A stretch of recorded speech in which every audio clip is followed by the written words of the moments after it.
Today in our 2017 Ram 1500 Rebel, we're going to take a look at and show you how to install the Roadmaster InvisiBrake. This is a supplemental braking system for towed vehicles.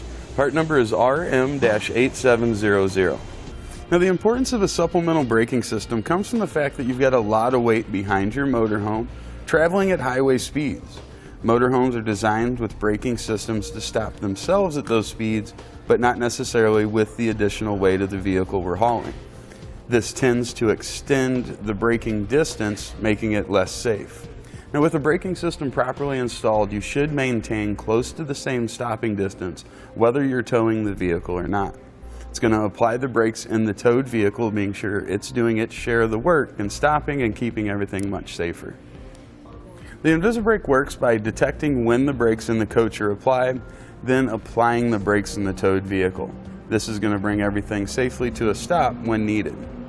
Now, the light's going to do two things for us. First, when we hit our brakes in our coach, it's going to light up and it indicates to us that we do in fact have the brake pedal moving in our vehicle, so the brakes are working. But also when the brakes get applied in the truck when we don't intend them to, maybe something falls down on the pedal, our light's going to light up. It'll stay on, but also if it goes past the normal cycle of our InvisiBrake, that buzzer is going to go, so we'll hear that beeping noise. Just like that. That's going to indicate to us something has engaged our pedal on the InvisiBrake and is holding it down. Now, the InvisiBrake also helps to prevent overworking of the vehicle's braking system. When we hit our brake, it's going to give us the braking power we need that we've got adjusted back there in the back. But in the case of a prolonged stop, if we're sitting in traffic or maybe at a stoplight, after about 18 seconds, 15 to 18 seconds, our light actually shuts off, deactivating the braking system there so we're not overusing it. Now, the adjustment process is pretty straightforward. What we're going to do is drive your RV around a little bit and get used to how the brakes feel. Then we're going to hook up our towed vehicle and we want to drive it with the towed vehicle, and we hope that the braking feels about the same as what it would if we didn't have our vehicle hooked up. Now, if it feels like the vehicle's causing us to have to brake a little more heavily, we can pull out on our knob here and rotate it clockwise to get more braking pressure, or we can adjust it counterclockwise to get less braking pressure. You want to adjust this while somebody is stepping on the brake in the RV so you can watch your PSI level.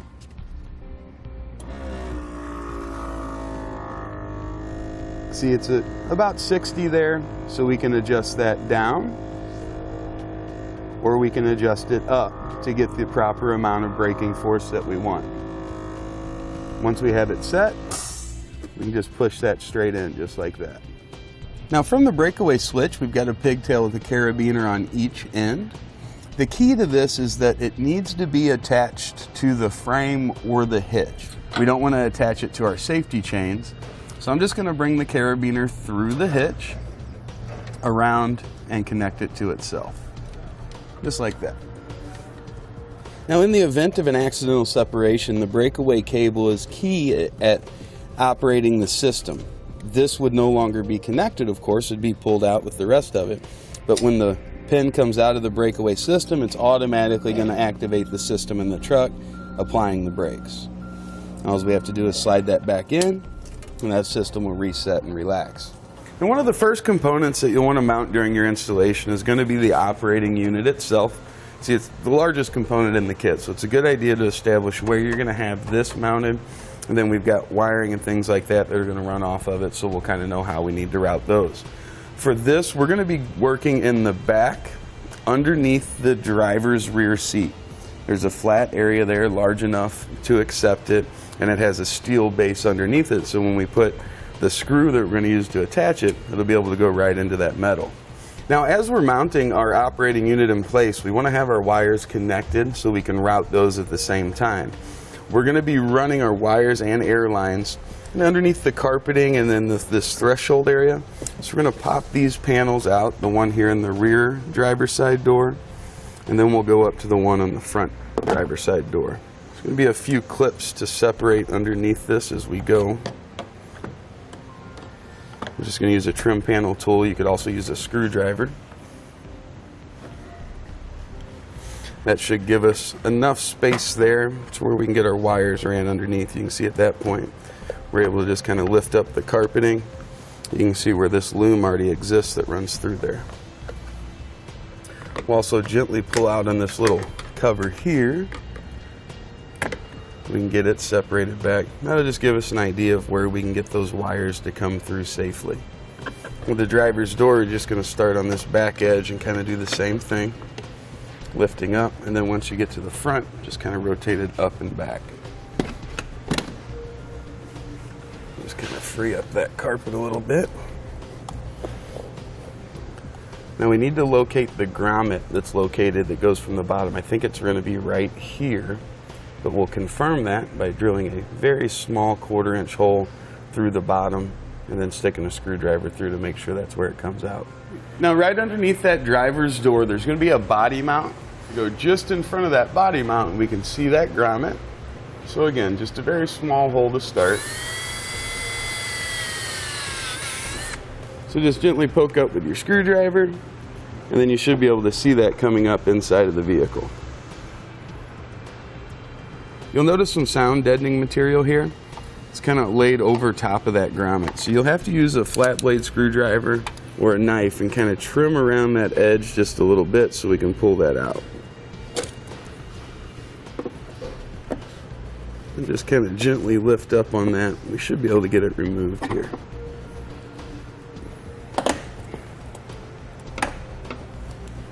And we're going to hang on to this because we'll trim this out and use this to pass our wiring through. And we'll just use some silicone sealant to seal it back up. Now we'll start making our connections on the back side of the box. We'll start with the power and breakaway switch wire. This is going to slide into the port located closest to the middle of the box.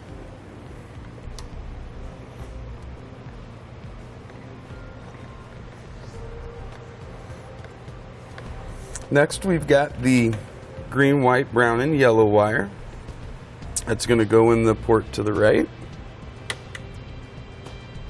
Next, we'll be adding our 1/4 inch air line, which is this, onto this port. Now, we'll have to use a small piece of rubber air line to make that connection.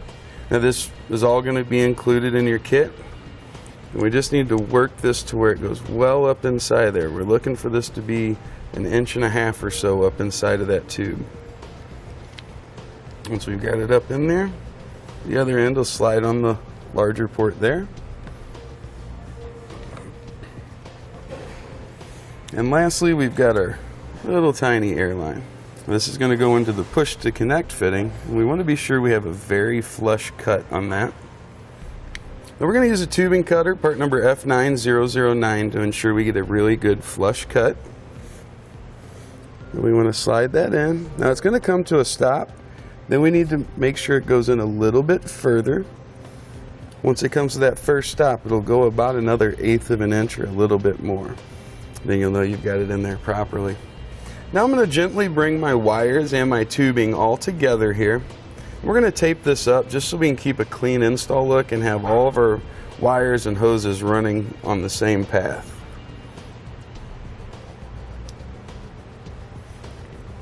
We want to make sure that we don't pull so much to where we kind of lean over on any of the hoses too far. We want to make sure they have some room, like our wire. It's got a little slack. All of them are going to have a little bit of slack there.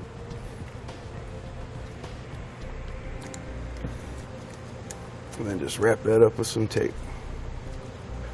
We're going to pop this little cover open right here. You got a push pin fastener right here holding this carpet in place.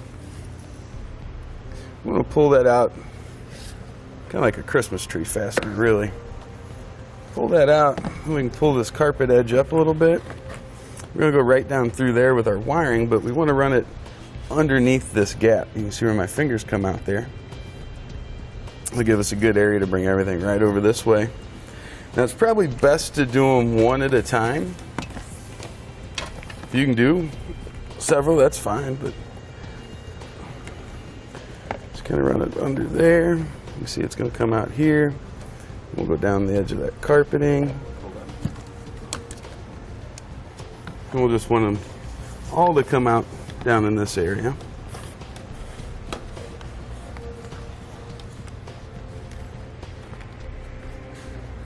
Now with those started, we'll place our operating unit and over there in position and just continue to bring those down through. You can see how we've routed that right down around the corner there. We'll put our fastener back in and close our top. You see we've got a pretty clean run there, not a lot of wires hanging out. All of our lines have a little bit of slack on them there. It's going to come out right underneath the panel, just around that corner there. Should be in good shape.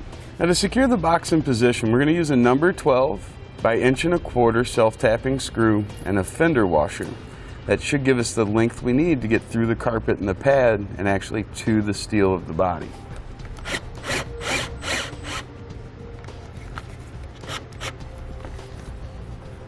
Just like that. I'll keep it nice and secure.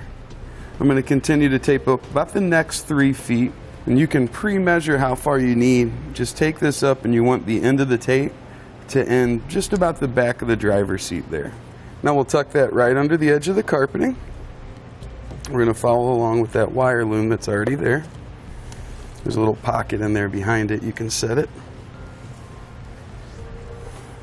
Then you can see we can kind of pull up that carpeting right along that edge and just follow right along with it.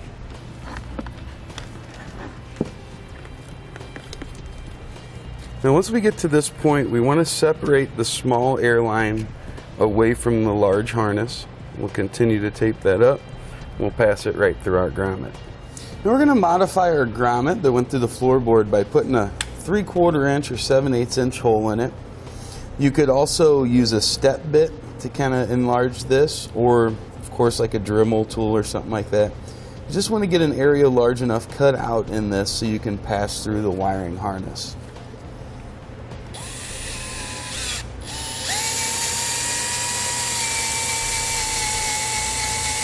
Now you notice I'm making that cut on a slight angle. That's just going to help give my wiring a smooth area to pass over. Now we're going to bring our larger airline and the 3 wires that we have through the grommet, and we'll stick it right back down in the floor.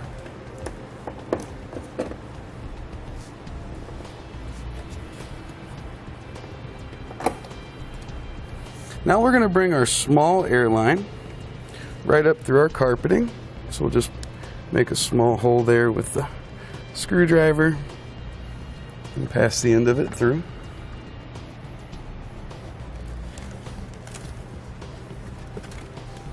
We'll pull that guy through to the top side here. We'll make sure we don't have any kinks or any tangles underneath the carpet. Yeah, that's laying good there. And with that all tucked back down, we can tap our scuff panels back down into position here. You just notice right here on this edge our panel's kind of being held up a little bit. We got a pinch point where our wiring runs down right here and the inside edge. So we'll just trim a little notch out of that to give it room so everything will sit back in there nice and relaxed.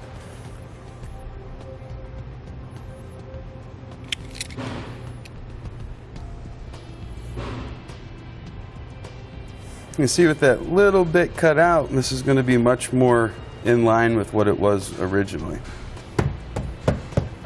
Next we'll get our actuator mounted.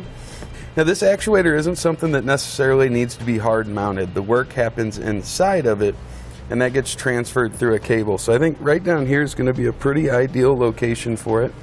Our wiring tucks in right here so we won't have to worry about it being on top of that.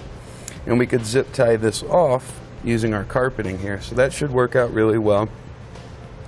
The cable end that we have here, we want this to go down underneath our carpet. It's eventually going to wind up behind our brake pedal there. Let's just kind of get it positioned where we want it. We're going to mark the area right here. We're going to use a razor knife and we'll just need to cut an X in there. Of course, before you do, check underneath for any kind of wiring or anything.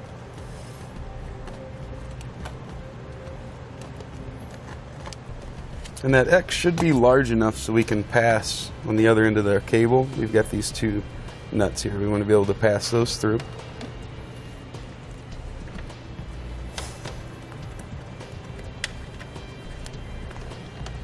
We're going to pull our length of cable through.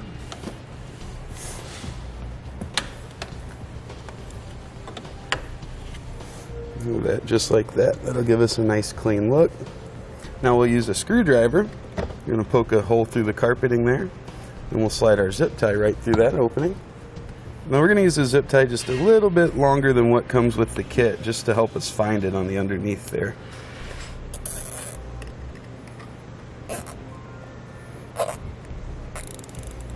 Put that right around there like that. And then we could put one more right up here. And once that's in position, we can flush cut our little air hose. And that's going to go in the port right here, just like it did on the operating unit itself. You just want to make sure it's pressed firmly in there, just like we did on the operating unit, and you should be able to pull on it without it coming back out. Now, to keep that from hanging out here on the side of our seat, we can rotate our actuator just a little bit. And that should keep everything tucked in there underneath the seat. Now, just to keep that from moving around any, we can also throw a zip tie right around the cylinder. We don't want to over tighten it so we smash the hose or anything, but we can have it so it'll hold it down against the actuator itself. Now, the pulley system needs to mount in behind our brake pedal here. So if we come to the top edge of the carpet, we're going to pull this back, and then we're going to clear out kind of this area here, so we have a spot to mount the cable and the pulley. And we'll just trim out that area. Razor knife's going to work pretty easy.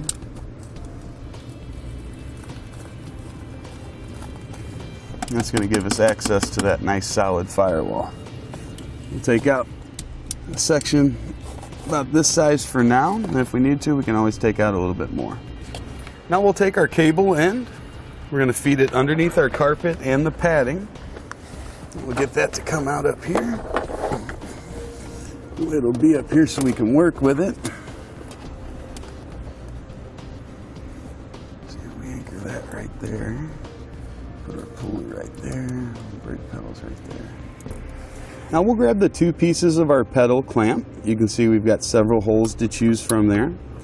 We're going to grab the two longer bolts. These you'll use a 5/32 Allen bit in there, or hex bit. See, one side has 4 holes, one side has a single hole. The single hole will pass one of our bolts through, both sides of the bracket. Then we've got a nylon lock nut. It's going to be threaded onto that. And then on the other side, we want to do it in the hole that's closest to the brake pedal. In this case, it's going to be the very first one there. Now we're going to begin to tighten that down evenly. For the nut, you'll need a 3/8 wrench. We want that positioned so that the open hole here, when you press the pedal, travels pretty much straight to the firewall. We don't want it to tilt up, or we don't want it to tilt down. Now, to get our keeper in position here, the cable goes through the slot in the bracket. Bring your threads in, and then we'll thread that flange nut up on the back side. Now, we don't need to tighten it down at this point. We still might have to adjust it a little bit. We just want that to hold position. Now we can get our pulley mounted on the cable. You can see the cable itself. It's meant to travel right in that groove. So let's place that in there like that. And we've got our small pins. Those slide through and hold our cable in place. So we'll slide that through. We've got our small clips. We have one on this side and one on the other side. Now we're going to bring our pulley up to the firewall, and like we said, we want a direct pull. So we want, as that pedal comes in, for that cable to ride pretty freely inside of that pulley without it pulling up or down. We should have it straight behind our connection point. We'll mark 2 of our holes. That'll get it started, and we can put our other ones in place. Now we'll take our small self-tapping screws. We'll use 4 of these to anchor our pulley. You want to be sure to use all 4 of them. Like I said, we're going to use the self-tapping screw to get our hole started on these first 2. Then we'll use the pulley bracket as a guide for the second 2.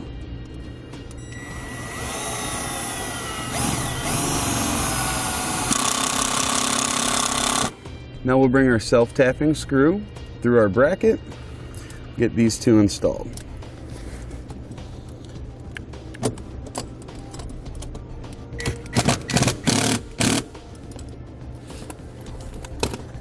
Check it one more time. Yeah, you can see that's going to work really well there. And we'll put our other two in place.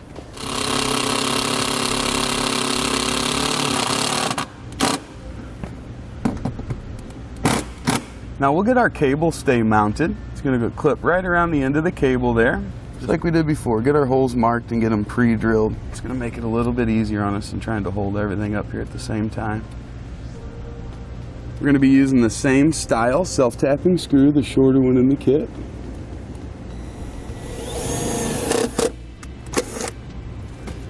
Then we'll get our bottom one in place.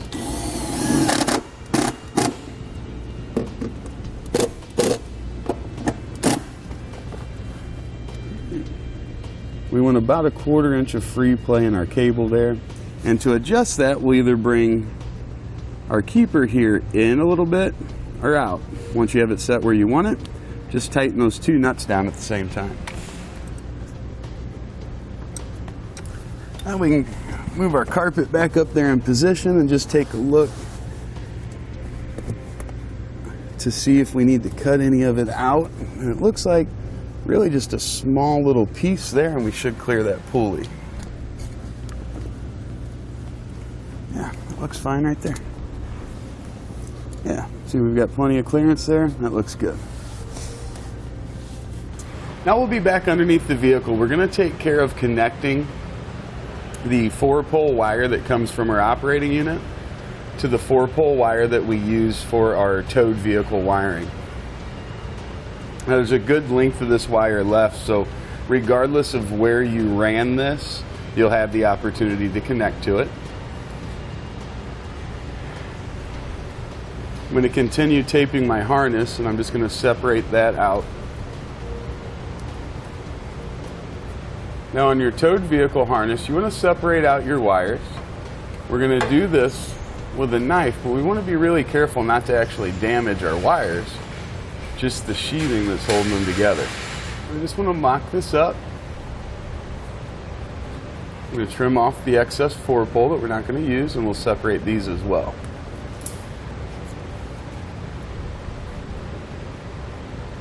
Now we're going to strip the end of each one of these back.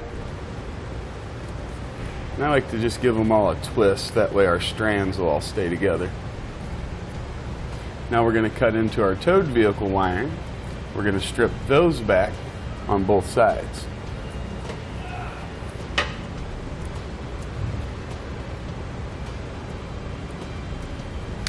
Now we'll take the green wire from the towed harness, the green wire from our operating unit. We're going to twist those together. And we're going to add on part number DW05745. That's a heat shrink butt connector. We're using these rather than a standard butt connector. Since we're making our connections on the outside of the vehicle, these are going to give us superior corrosion resistance.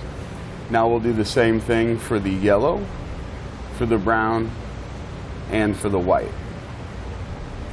Now we'll connect to the other side of our wiring, and I like to double those wires over. What that means is I'll strip them back, as you can see, a little bit further than normal. I'm going to twist them up really well, and then double it back. That gives our butt connector a bigger piece of wire to hang on to. Now to shrink our connectors down, we want to use a heat source. We're going to be using a heat gun. You could also use a mini torch or even a lighter. Just want to apply a little bit of heat at a time. We'll start to see those shrinking down around the wires. When they're fully shrank down, the wire looks like it magnifies. And there will be a little bit of clear gel that comes out of the end. I'll use a little bit of tape that up, and a couple of zip ties, and you can secure it off to that harness right there. Now I'm going to tape my harness up just about the length of where the back side of that upper control arm is, or where this plate comes down, just to give you kind of reference. Then I'm going to split my power and ground wire and my 1/4 inch airline tubing away from my breakaway switch. Now with those separated out, we'll take all three of them and we're going to continue up over top of the frame rail here.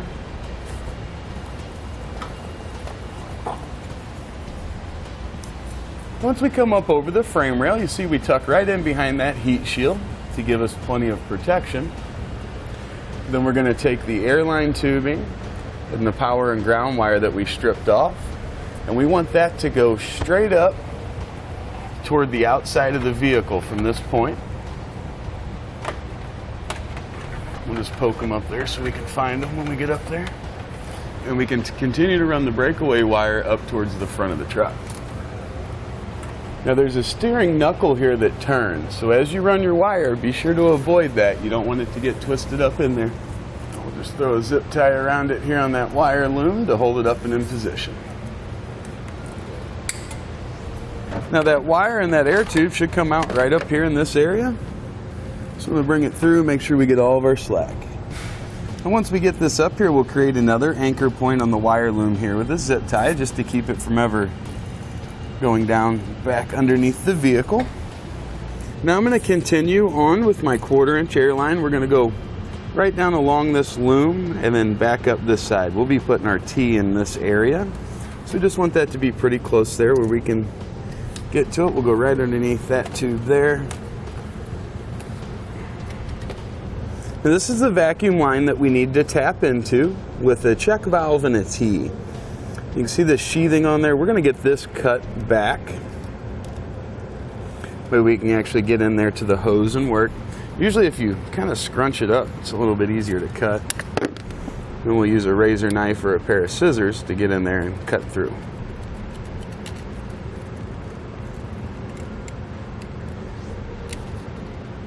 We'll be very careful here not to damage your hose in any way, just the cover over top of it. Now the straight section we have right here, we're going to cut that and put in our check valve. I'm going to make a nice flush cut there. Now there are arrows and also a red band on the check valve. The arrows point towards the engine side. We're going to be using the smaller of the 2 check valves in the kit. We'll get that slid right into the end of our vacuum line. And then we'll put the other side right here on this side. Now in the straight section right here, we're also going to trim. Now this time I'm going to take out maybe just over a 1/4", maybe about 3/8 of line. Just like that. And we're going to put our T in place. Now this T should be the one with the 2 smaller sides. Both of them have this that come off. We're looking for the smaller ones there. And then we just push and turn at the same time. Get that slid into position, and same thing on the other side. That can go back down. I'll rotate that T so it kind of comes off the front side there. Now on the smaller side of our T, we've got our 1/4" tubing. That needs to be slid all the way up on there as well. Just like that. And then in this end, we'll slide in our airline tubing. Now we want to make sure we get it in about 1.5 inches at least.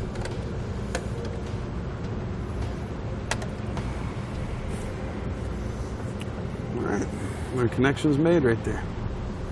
Now we're going to split the red and black wire apart from one another. The black wire is going to be running right up here to this ground stud. I like to zip tie the wire off to the battery cable. That way if they ever have to change the battery or anything like that, the wiring will go with it rather than them having to cut a bunch of zip ties or something.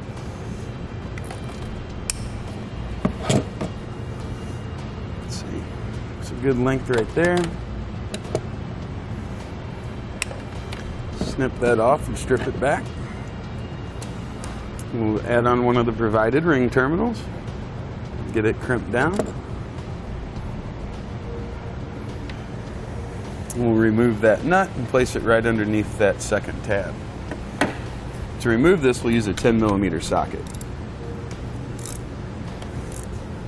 Put that down over the stud, that right back down on top, and then place our nut back on. Now the red wires go into the positive side here, so let's pop this cover off. I'm just going to pull out and up. It'll come off. We'll set that aside for just a second. This time we're going to be connecting right here. You can see there's a little cover on it. We've got another stud right here. That'll give us the power we're looking for. So let's route our wire up there. Again, keeping it zip tied off anywhere we can. Now we're going to cut this one off a little bit shorter because we're going to be adding in a fuse holder.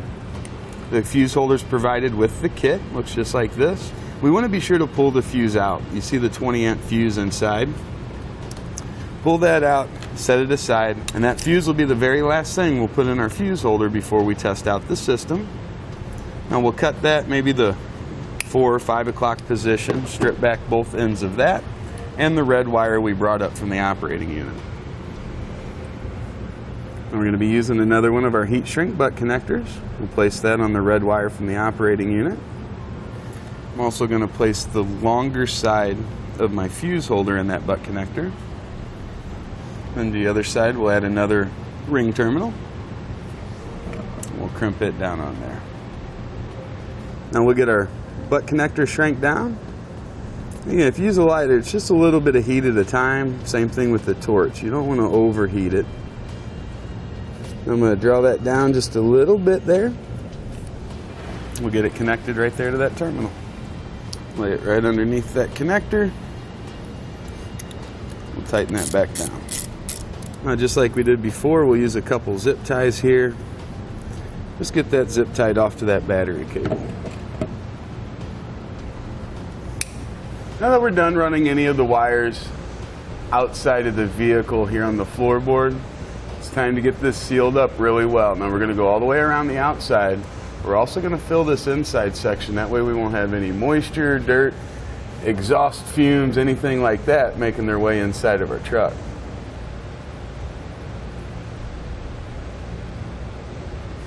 Alright, just give that a little bit to harden. It'll be like brand new. Now we'll get the breakaway portion mounted. Now our base plate came with an attachment tab.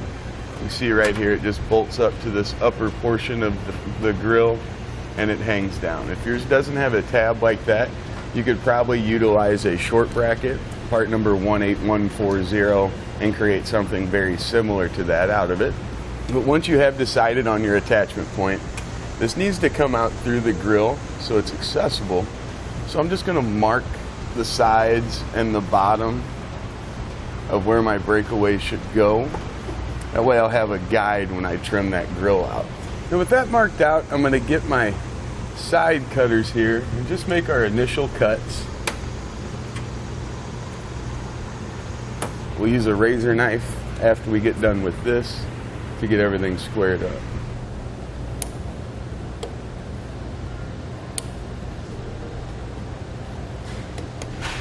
Once that's trimmed out, we'll place the breakaway switch through our opening. Line up the hole in the switch with the hole in our bracket, and we'll secure it with the provided hardware. Now we'll get that tightened up. To do this, we'll use a 7/16 inch wrench and socket.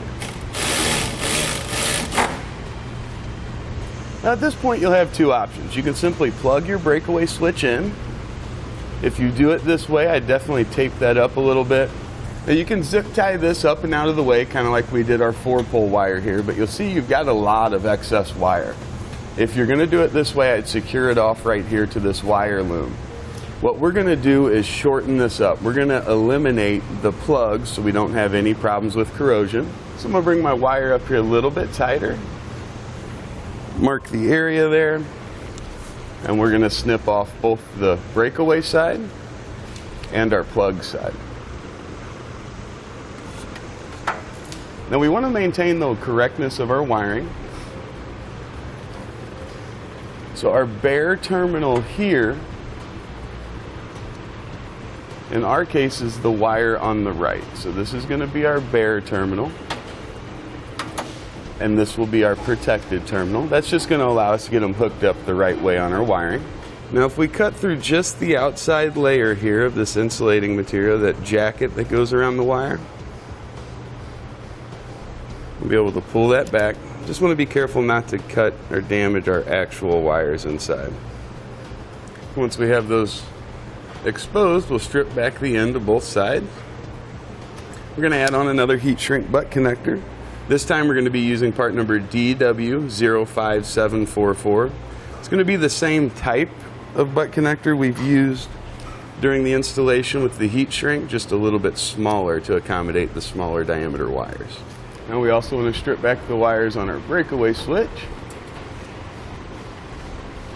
And we're going to connect the white wire to the left wire on the breakaway switch and the black one to the right. Now at this point we've got one more wire to bring up to our plug here, and that's going to be for our monitor light. If you didn't have that wire to run, I'd go ahead and get these taped up, make them look nice, and keep them all together in one loop. Now the next thing we need to install is a stoplight switch kit. This is from Roadmaster. Part number is RM-751467. The reason we need to utilize this is the brake pedal itself goes cold after the vehicle sits for a while. We need the monitor light wire to send a signal whenever this brake pedal moves down. We want a signal to come up to our monitor light and our buzzer that's going to be inside the RV. Our switch will send that signal for us. We simply apply 12-volt power to one side. The other side we'll use for our monitor wire, which you can either run with the jumper to the back of the RV or like we're going to do through the wiring system itself. So when our brake pedal is in its normal position, the plunger here will be held in. Whenever the braking system itself operates the brakes, that pedal moves down. When the pedal moves down, that plunger comes out, and that's going to send signal up to that light inside of our coach. Now once we have this installed, it's going to be virtually impossible for you to see how the adjustment works. It's basically just going to be the two nuts that we have here. If we loosen this nut up, it allows our plunger to come closer to the bracket. So that would be further away from our brake pedal. If we tighten that up, it brings the plunger in, and that'll press up against our brake pedal. We'll show you how to test it to make sure you're getting the appropriate signal, but that will be your adjustment. The switch should activate with about 1/8 to 1/4 of an inch of brake travel. Now the tab that has the 90-degree bend on it, the single hole is going to be the mounting point for our bracket to the vehicle. And to find the stud that you're going to mount that to, you want to go right up the brake pedal. Here you see the factory brake light switch. We want to go just to the left of that. Right here you can see a stud. Use a 13mm socket, and you want to remove that nut. With that removed, our bracket goes right over the stud. And then we want to replace the nut and tighten it back down. You can see there with our bracket in position, as we push our brake pedal, the plunger comes out. As we release it, it goes right back up into the spot there. Now we're ready to connect our wiring to our switch. I'm going to be using two 10-foot pieces of 16-gauge wire. You have a couple pieces that come with the brake light kit switch. They're not going to be long enough, most likely. One of these we need to go to power, the other one needs to go to either the front of the vehicle, or in our case we're going to be wiring it directly to our vehicle plug. We're going to be using a couple more heat shrink butt connectors. These are part number DW05743. Now we'll strip back the wires on our brake light switch here. And those are going to go to the other side of those butt connectors. Now we'll shrink these down just like we have in all of our other heat shrink connectors. Now to keep these up and out of the way, we're going to go right over top of the non-moving portion of the steering column there. And we'll throw a zip tie around it to keep that secure.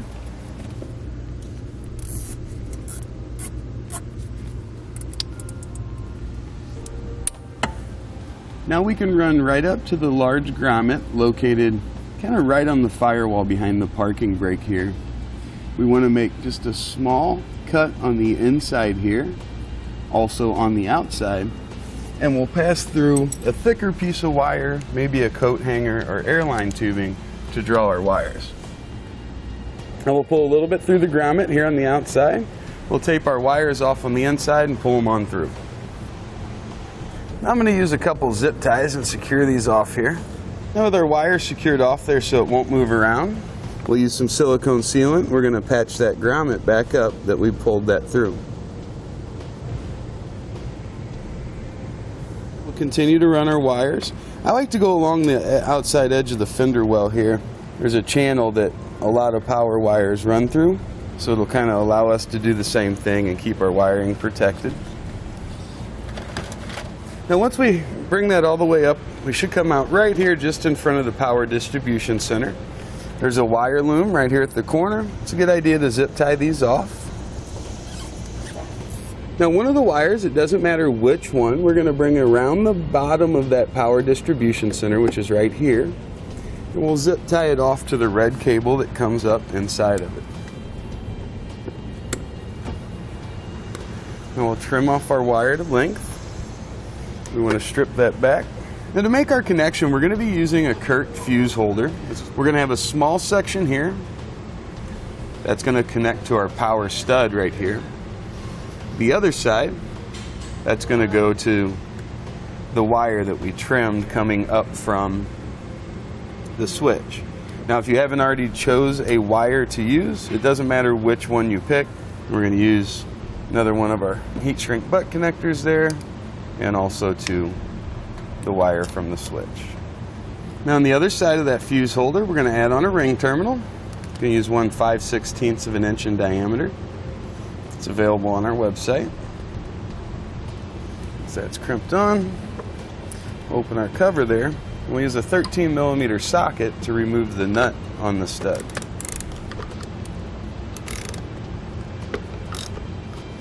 Place our ring terminal down over, and then we'll replace that nut. Now we'll get this connector shrank down, and we'll zip tie it off and secure up any excess. Now in our fuse holder, we'll slide in our 10-amp fuse. We're going to cap that off. Let's test it out. And to test it out, we'll just be using a regular test light. You want to ground that off to the negative stud on the battery. We want to touch that to the wires inside. Now we'll have somebody in the car press the brake pedal and our light should come on, and then when they release it, it should go back off. On and off. Just like that. Now you can run this, like we said, up to the front of the vehicle and use the pigtail to connect to your motorhome. But again, we're going to be going to the 6-pole plug on the front of the vehicles. Now the other side of the switch wire we'll just bring directly down from the battery distribution center right up there. We'll run that through the hole in the 6-pole plug boot. We'll mark it for length there, clip it off and strip it back. Now this needs to connect to the center stud. In most typical applications, that's going to be the one for your auxiliary or for your brake signal on a 6-pole. Now with all the wires that we need running to the back of our plug, we'll get the silicone put all around there, place our boot on, and fill the back of our boot with a little silicone. Now we really want to get this squeezed in between all the connectors there, all the different wires we've got.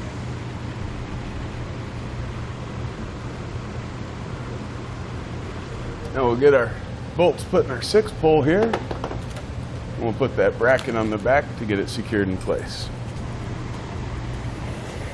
Now we'll use our 7/16 inch wrench and socket to get our bracket tightened down. Now we're going to be using the factory brake control wire here on our E450 chassis, and that's going to be located right behind this panel. Just want to pull out on it and release the clips. May need to help it out on this bottom edge just a little bit.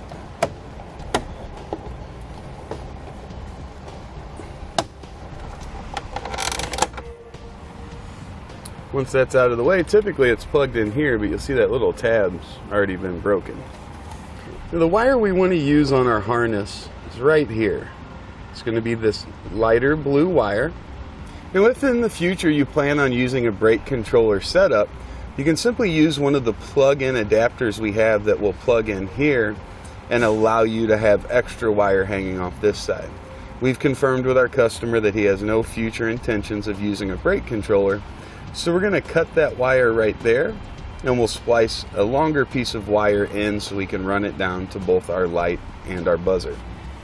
Then we can add on one of the blue butt connectors that came with our InvisiBrake kit. I'm going to crimp that down. Now as an extension here, we're going to use a piece of 16 gauge wire. You may have some left over in your InvisiBrake kit, so feel free to use that. If not, it's available on the website, 16-1-1. Crimp that into the other side. Make sure we've got a good connection. Then we'll feed our other end of our wire down, kind of over towards where the steering wheel is. And we'll feed plenty of this down in there so we can find it. The next step is going to be finding the position to put your light. We've got the brakes are on sticker, which is going to fit in behind there. And we're going to go kind of right over in this area of our dashboard. Depending on your coach, you may have to do it in a different location. You just want to find something that doesn't have anything back behind it. Just want a normal thickness piece of plastic here. We'll mark that location, and we're going to drill a 5/16 inch hole. To remove the panel, if you are working on an E450, you just pull out at the top. We want to confirm in behind there that we don't have any clearance issues. And with our hole drilled, we're going to clean off that area with a little bit of rubbing alcohol. See that little center portion we pull out of the sticker, and then we want to center the sticker right over that hole, matching the two holes up. Like that. Now we'll take the two wires of our light and pass that through and press our LED all the way in flush to the dash. Now on the back side, we've got the rectangular shaped keeper. It's got a little arch in it. We want the arch to face away from the dash. We'll slide it over our wires, also over our LED, and we'll push that all the way down against the back side of our dashboard. That'll hold that in place for us. Now we're going to pull the wire down that we ran from our plug. Now once we pulled out our slack there, we just pop this panel back in place. Now we'll leave a little slack in our wire, and we're going to cut it off long enough so it'll come over here to our light. Then we'll take the buzzer, which looks like this, and we're going to connect that with the red wire from our light. Just twist the two of those together, and that's going to go to the other side of that butt connector. So when that signal comes through either your monitor wire, if you did it that route, or your brake controller wire, the way we set it up, both the buzzer and the light are going to get power. Now we'll take the white wires from both of those, connect them with the butt connector, just like we did the two red ones. Now to the other side of that butt connector, we'll add a piece of wire to extend that. Again, just staying with the 16 gauge wire. And we're going to run that to a ground source. Now for our ground source, we're going to use that bolt right there. It goes right into the body, so that should give us a great ground. We use a 10mm socket to remove it. So we won't need a great deal of additional wire, just a short piece there. I'm going to strip that off about twice as far as normal, twist it and fold it over. And we're going to add another 5/16 ring terminal like we used before on the truck side. Place our bolt back through and re-secure it.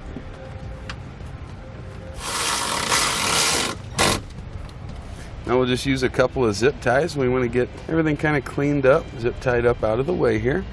And now we're ready to put our panel back up into position there. Just click it in all the way across the top. You see we got a little bit of excess here. We'll just zip tie that up and out of the way. The last thing we'll do here on the truck side is going to be to cut our brake clamp brackets off so that when you put your feet on the brake, you're not hitting those. So we're just going to use a rotary cutoff wheel, protected the carpet with a little bit of cardboard there. And if you can get to them, you can also cut those bolts off, but those aren't really going to offer much interference.